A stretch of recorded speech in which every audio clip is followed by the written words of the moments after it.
Why buy someone else's old problems? Resale homes often come with outdated appliances, inefficient insulation, and costly hidden repairs. City Ventures offers a better way. Our brand new homes feature modern open floor plans, stylish fixtures, and the peace of mind that comes with a builder's warranty. Everything is fresh, functional, and designed for how you live today. Skip the renovation headaches and move into something perfect. Find your new beginning at cityventures.com. That's cityventures.com. This is Radio Metropolis.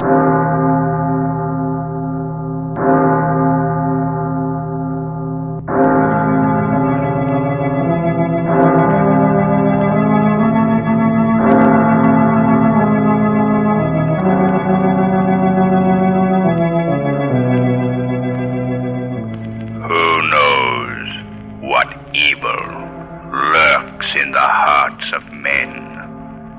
The Shadow knows.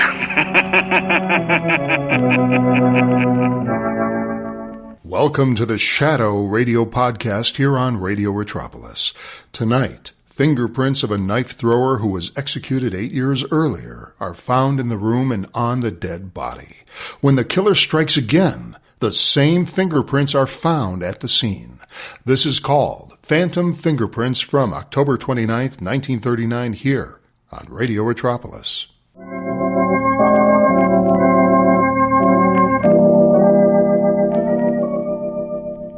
The Shadow, mysterious character who furthers the forces of law and order, is in reality Lamont Cranston, wealthy young man about town. The Shadow uses his hypnotic power to cloud men's minds so that they cannot see him. Cranston's friend and companion, the lovely Margot Lane, is the only person who knows to whom the unseen voice of the Shadow belongs. Today's story, Phantom Fingerprint.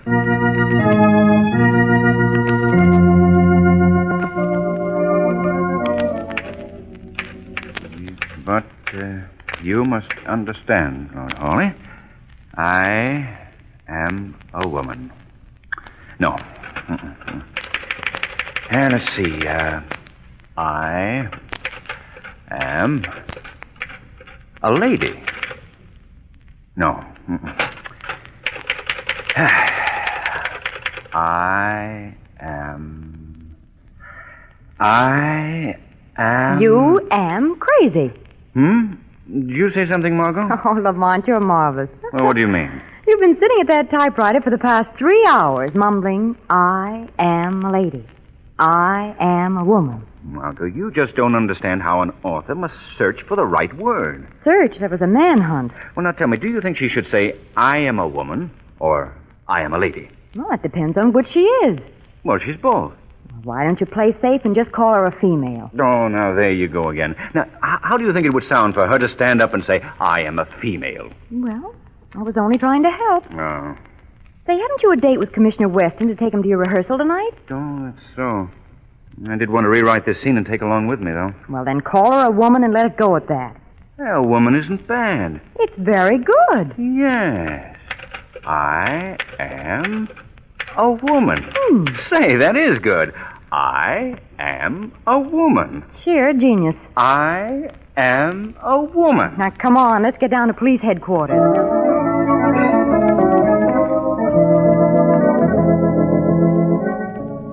All right, Commissioner Weston. Ready to see the rehearsal? Well, Cranston, as a matter of fact, I don't care much for mystery plays, and as for rehearsal... Oh, grab him quickly, Lamont. He's slipping through our fingers. No, Commissioner, I want your opinion on the play. After all, I am, as you've told me so often, merely an amateur criminologist.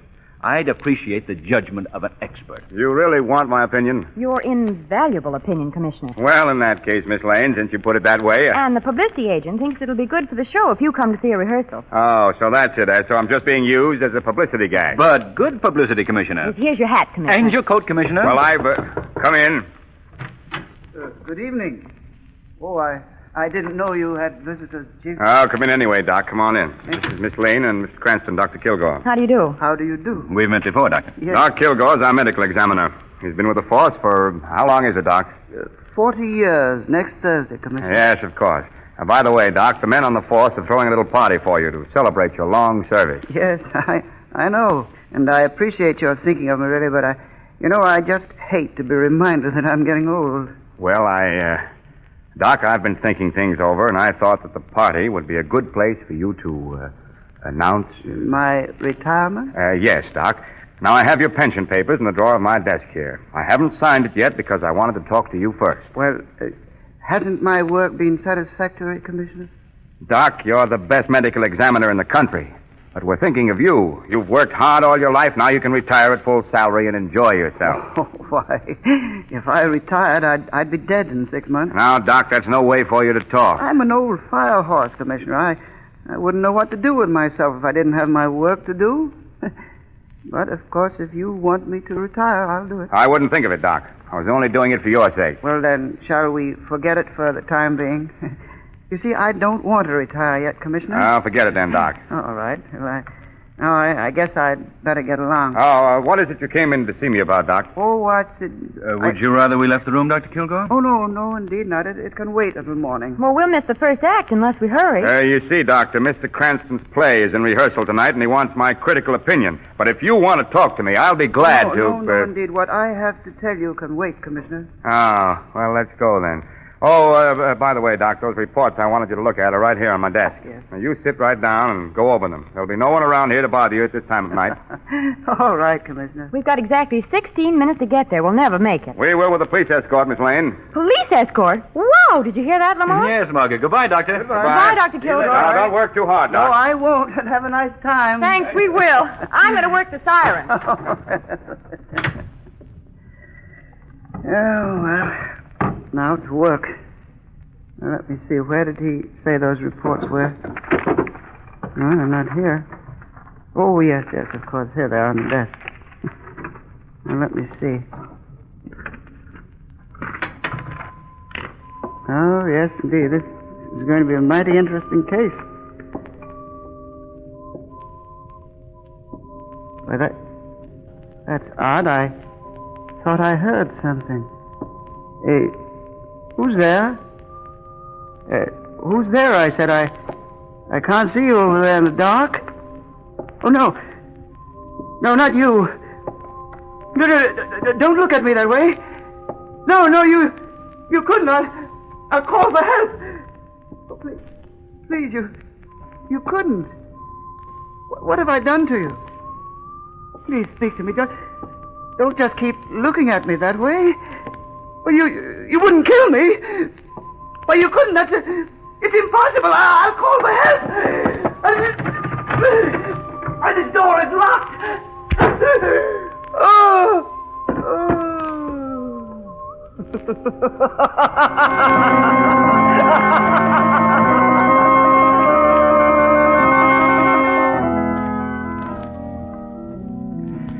Well, Commissioner Weston, what's your opinion? I think you've got a mighty nice theater here.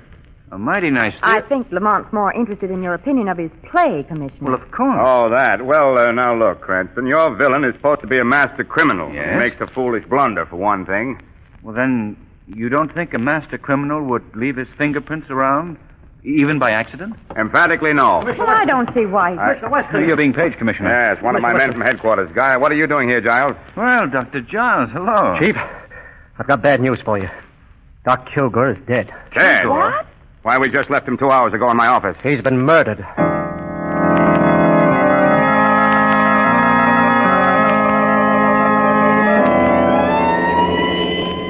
I know how you feel, Giles. I know how we all feel. Who did it? Who would want to kill him? I wish I knew, Giles. Step on it, Murphy. Yes, sir. Dr. Giles, you were Dr. Kilgore's assistant, weren't you? Why, he was more than just my superior. He was the best friend I ever had. He put me through medical school, got me the job as his assistant. Why, he was so good to everyone. Why should anyone want Come on now, come on. Pull yourself together. Oh, I'll be all right. I'll be all right. Have you had a chance to examine the body? Yes, I have. What did you find? Doc had been stabbed at the base of the skull with a sharp instrument. Yeah. Death resulted almost immediately, Commissioner Weston. Poor old man. At least he never knew what happened. Chief, if it's the last thing I do, I'm going to bring the Doc's murderer to justice.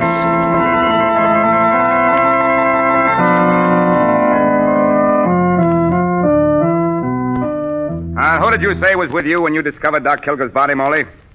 No one, sir. What time was it? You've asked him that question at least 4 times, Mr. Weston. And you've interrupted this investigation at least 50. Oh, Commissioner, you're exaggerating. I haven't said more than a dozen words in the last 2 hours. Please, Miss Lane. All right, but I just wanted to be helpful. What time was it when you discovered the body, Molly? About 11 or just before 11. You were off duty at 8 o'clock. What were you doing at the office at that hour? Is this the third degree, Commissioner? No, this is not the third degree. We don't use the third degree. We don't believe in third degree methods. Well, you don't have to shout at me, and you needn't leave your office. I'm not leaving my office, but you are. What? Giles, where's Cranston? He's out here examining the body. He is he? We'll ask him to come in here immediately. Speaking about me, Commissioner? Now, look, Cranston. I don't mind you and Miss Lane being here, but she's interfering with my investigation. I am not. I was just trying to... All right, Margot. I think it's time you went home anyway. Yeah. It's 2 o'clock in the morning, dear. No, I'm not going home. I'll wait outside for you, Lamont. And as for you, Mr. Weston, it wasn't necessary to be so rude. Good night. Rude. Now maybe I can get somewhere. Dr. Giles, tell Commissioner Weston what we've just discovered. What? It's your idea, Miss Cranston. You tell him. Well, all right. Commissioner, do you need me any longer? I'd like to go home. Go ahead. But I haven't finished questioning you yet. I'll see you tomorrow morning, Molly. Yes, sir. Good night, sir. Well, what is it, Cranston? Commissioner, do you remember Killer Norvelli? Remember him? I certainly ought to. I sent him to the chair in 1931. That's right. He was a tough customer, all right. Murdered about 5 people with his knives. Commissioner, before he started on his career of crime, he was a knife thrower in vaudeville, is that right? Yes, that's right. Now, what are you driving at? And Dr. Giles tells me he performed the autopsy on him. Right, Giles? Yes, I'll never forget. It was the fall of 1931. My first big assignment after Doc Kilgore got me my job in the department. What's a murderer electrocuted 8 years ago got to do with the death of the doctor? I don't know the answer to that, Commissioner, but there's an odd similarity in the murder technique. And as Dr. Giles pointed out, the weapon used on Dr. Kilgore left the same tri-cornered mark as found on Novelli's victims. Yes, everything is the same. Why, if I didn't know Novelli was dead and buried, I'd say he was our man. Now, wait a minute, gentlemen. I can see exactly what you're thinking. Killer Novelli comes back from the dead to kill a man he never had anything against. Oh, no, Cranston. All right, Commissioner. Now, what about fingerprints? As I told you before, Cranston, a smart criminal doesn't leave his prints around. Oh, but O'Reilly found a clean-cut set of prints right in the center of your desk, Chief. He's down on the files right now, checking up on them. What? On my desk? You say a complete set of prints was found? 4 fingers and a thumb, all perfect. No smudges. Perfect? Well, you're very fortunate, Weston. We'll have the murderer within an hour, Cranston. I wish you luck.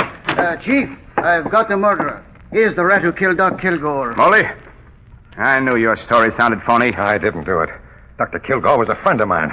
You've got to believe Shut me. up. Now, what is all this, O'Reilly? Well, I was developing the photographs of the fingerprints we found in your office, Chief, when I heard a noise in Doc Kilgore's office. Yes? I rushed in and caught Moley red-handed going through the Doc's papers. And this paper was in his hand when I jumped him. Let's see it. Sure, I was going through his papers. But I didn't kill Doc. I can swear it. Why, he was the best friend I ever had. This is getting to be most interesting. What does the paper say, Weston? It's a note for $850. Made out to Doc Kilgore and signed Charles Moley. Well, that doesn't mean anything. I can explain that. Yes, I'd like to have you explain this, Moley. Well, I did owe Doc $850, but I paid him back early this evening. He was busy in the lab and didn't have time to get the IOU for me. After he was dead, I realized how bad things would look for me if the note were found, so I went to his office to get it. Go on, Moley. Well, that's about all there is to tell. He lent me the money to pay off the men I'd been gambling with. I didn't want to lose my job, and I knew I would if you found out that I'd been gambling. You say you paid the money back to Dr. Kilgore? Yes, early this evening, and I swear I did. No money was found on Doc Kilgore. Now I'll tell you what I think, Moley. You owed Doctor money and you couldn't pay him. He threatened to come to tell me about it and about your gambling. You got desperate and killed him to save yourself. I gave him the money, I tell you. I'll get you for this. Keep away from me. Come on, get him. None of that, Giles. I know how you feel, but... Doesn't anybody believe I didn't do it? Take him away, O'Reilly. All right, Chief, come on. I'm tired. Give him a hand, Giles. All right, Chief. Well, there you are, Cranston. You're convinced you have Doc Kilgore's murderer? Absolutely. Motive and all. I don't think you have, Commissioner. There are too many loose ends. What about the fingerprints in the center of your desk?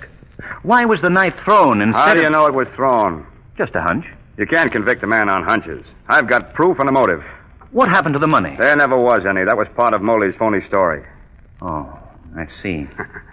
You know, Commissioner, those fingerprints intrigue me. Well, go to work, Sherlock Holmes.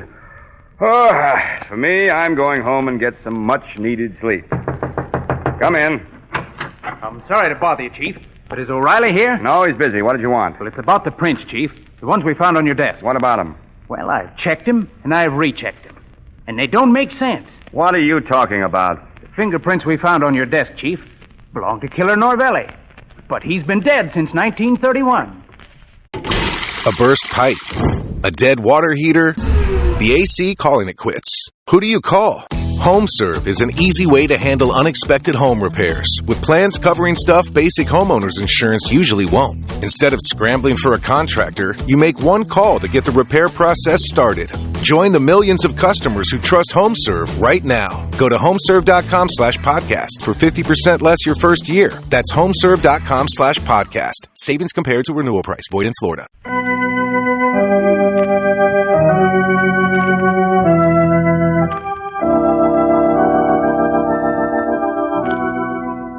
Please, Cranston, go away and don't bother me. I'm too busy to spend my time watching vaudeville acts. After all the excitement last night, I had about 2 hours sleep. Look at this desk, piled with mail. I'll never get through it all. You're missing something, Commissioner. There's a woman knife thrower on the bill who's simply terrific. I don't care if she is simply terrific. I can't... Knife thrower. A most interesting woman, Commissioner Weston. Madame Maria Novelli. Killer Norvelli's widow, you know. Ah, Killer Novelli again. Cranston, if I hear that name again, I'll begin throwing things, and it won't be knives. But, Commissioner, don't you think that... Think. I'll... Go away, Miss Lane, please. Cranston, go write another mystery play or anything you want, but don't bother me. I got the murder of Doc Kilgore, and I got a motive, and that's all I need. I hope so, old man. I sincerely hope so for your sake. As for me, I've got a hunch.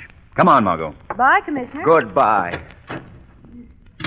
Margot, the Shadow is going to pay Madame Maria Norvelli a visit backstage at the Lyceum Theater.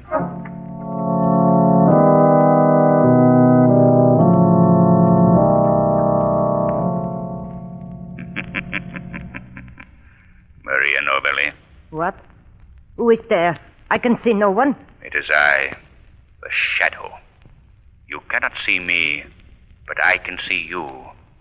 And you must answer my questions. Who are you? What do you want here in Maria Novelli's dressing room? Who murdered Doc Kilgore, Madame Novelli? I don't know what you mean. Is it Killer Novelli? Novelli? No. No, it could not be. He is dead. Novelli was your husband? Yes, but he is dead. Dead, I tell you. That is the truth? That is the truth. He was evil. He killed with the knives, the beautiful knives. I teach him the great art to throw the knives, and he used it to kill. Who else have you taught to throw the knives? Many. But there was one last year I taught him. He was very good. He learned quick. He learned as good as Novelli. I want him to join the act with me, but he... Go on. Go on. He say no. He say he got other reasons. Other uses for the knives. He is evil too, like Novelli. You aren't lying to me? No, it is true. Everything is true. What is this man's name? His name? Oh, no. That I cannot say. He make me promise not to tell. He say I kill you if you tell. You must tell me his name if I'm to help you. Oh, please. Please do not ask that. Quickly, Madame Novelli, his name. All right. I will tell. His name is...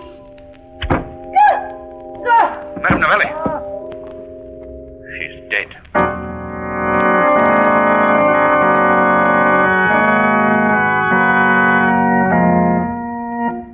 And that's the story, Margot.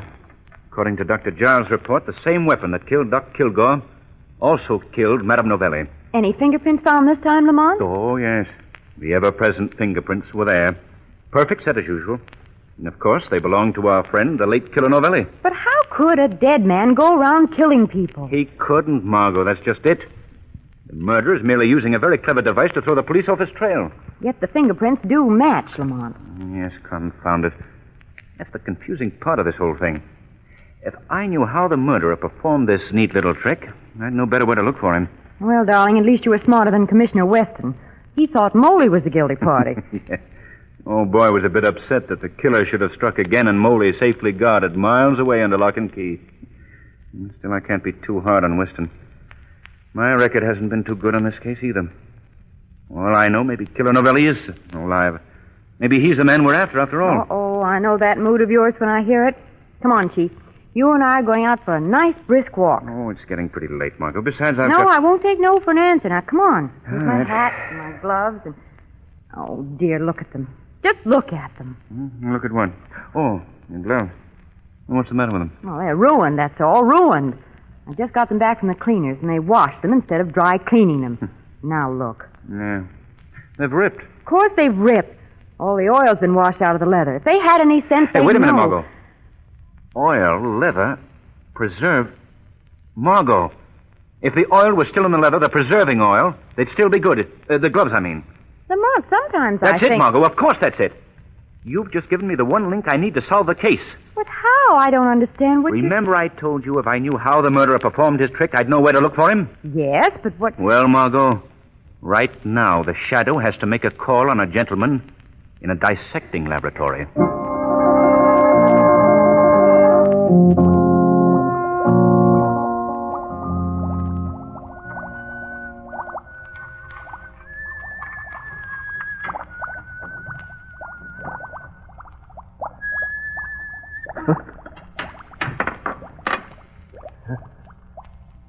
Who's there? Who's there? Answer me or I'll... It's the Shadow, Dr. Giles. The Shadow? So sorry to interrupt your labors, but I must ask you to give me a very unusual pair of gloves you possess. Huh? What? Where are you? I can't see you. No. Unfortunately, you can't see the Shadow. I asked you for the gloves. No. What do you mean? You can't know anything about me. I know this, Giles. That only you and Dr. Kilgore would have been able to get the fingerprints of Killer Novelli after he was electrocuted. Huh? And with Dr. Kilgore dead, it was pretty obvious who the murderer was. You know a little too much, Shadow. I have a knife in my hand. I can't see you, but I can hear you. Why don't you throw your knives? Yes, Shadow. There.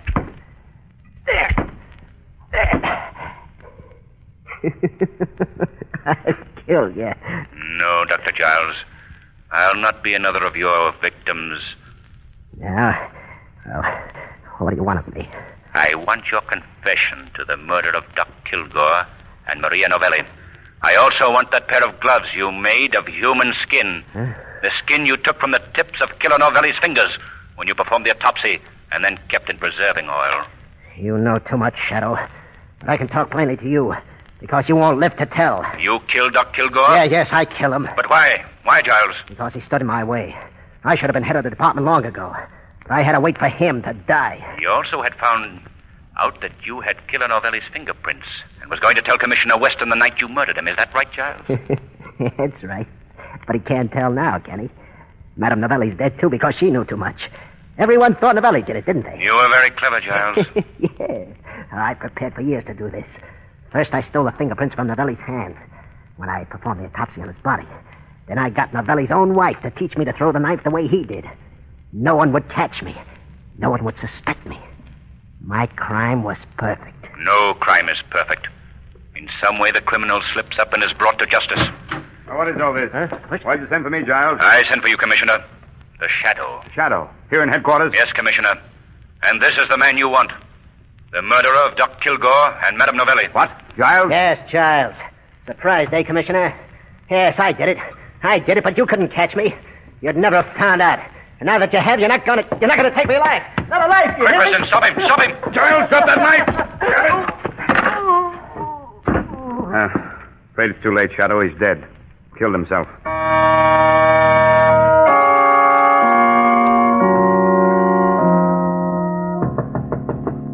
Come in. Hello, Commissioner. Remember us? Huh? Oh, hello, Miss Lane. Cranston. I'm busy. Sit down. Say, Commissioner, I wanted to see you this morning because I have another idea about the Kilgore case. What?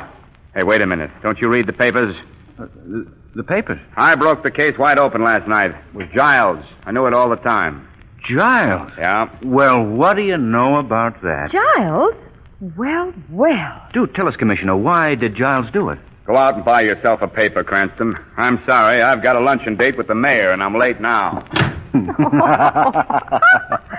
You know, Commissioner Weston will actually get to hate you if you tease him too much. Did you notice, Margot? He didn't give the Shadow any credit for the solution of the crime whatsoever. I broke the case last night, Cranston. Aye. Oh, but Lamont, that was a horrible case. How could Giles kill the man who was his best friend, who helped him through school, got him his job here? How could he? Well, Margot, Giles was obviously suffering from a persecution complex. He imagined the world was against him. He thought his friends were his enemies. But his twisted brain was a brilliant one. He was devilishly clever. But he paid for his crimes as all criminals do, eventually. Say, That isn't bad. What? That line. I can use that in my second act. You mean just before the heroine says, I am a woman? Yes. No. Oh, Margot. Today's program is based on a story copyrighted by the Shadow magazine. All the characters and all the places named are fictitious. Any similarity to persons living or dead is purely coincidental. The Shadow magazine is on sale at your local newsstand.